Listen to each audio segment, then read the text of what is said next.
RK beach లో హోదా మంటలు రాజేసిన పవన్ కళ్యాణ్ ట్వీట్ల యుద్ధాన్ని కొనసాగిస్తున్నారు. యువత ఆందోళనలపై కామెంట్లు చేసిన వారిపైన మద్దతు పలకని వారిపై ట్విట్టర్ బాంబులు పేలుస్తున్నారు. పాచిపోయిన లడ్డు అన్న కామెంట్లపైన పవన్ వివరణిచ్చారు.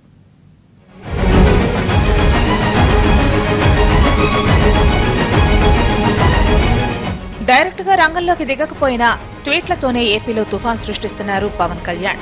విశాఖలో ప్రత్యేక హోదా సాధన కోసం యువత చేస్తున్న ఆందోళనకు ఓవైపు మద్దతు తెలుపుతూనే మరోవైపు ట్వీట్ల ద్వారా ఎప్పటికప్పుడు కౌంటర్లు పేల్చుతున్నారు.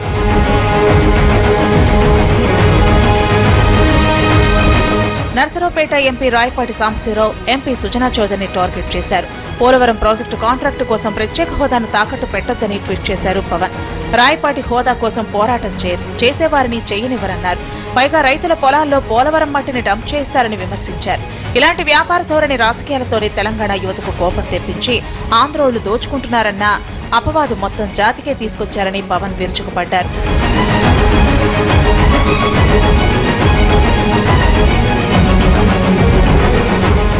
విభజన ముందు పంచపక్షాలతో కూడిన స్పెషల్ స్టేటస్ ఇస్తామని మాట ఇచ్చి ఓట్లు వేయించుకున్నారని ట్వీట్లో నిలదీశారు పవన్. అన్ని రాష్ట్రాలకు సాధారణంగా ఇచ్చే నిధులకు స్పెషల్ ప్యాకేజీ ముసుగు తోడిగి 2 పాచిపోయిన లడ్డూలు ప్రజల చేతిలో పెడతారా అంటూ కేంద్రం తీరును ప్రశ్నించారు. మీ దురాశలకు, డబ్బు, పదవి వ్యామోహాలకు భావితరాల భవిష్యత్తును పాడు చేసే హక్కు మీకు లేదని ఎంపీలపై పవన్ ఘాటుగా స్పందించారు. విశాఖలో హోదా నిరసన పోలీసులు అడ్డుకోవడంపైన జనసేన అధినేత ట్విట్టర్ ద్వారా స్పందించారు.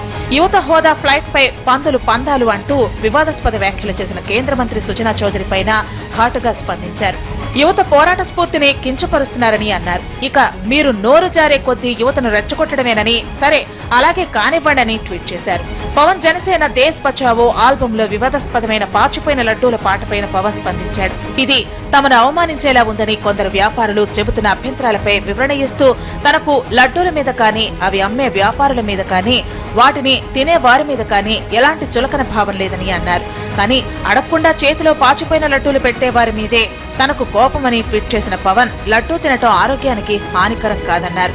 మొత్తం మీద యుద్ధరంగంలో లేకుండానే ట్వీట్లతో హోదా ఉద్యమాన్ని వేడెక్కిస్తున్నారు పవన్ కళ్యాణ్. ముందు ఇది ఏ స్థాయికి పెడుతుందో, ఎలాంటి పరిణామాలకు దారితీస్తుందో వేచి చూడాలి.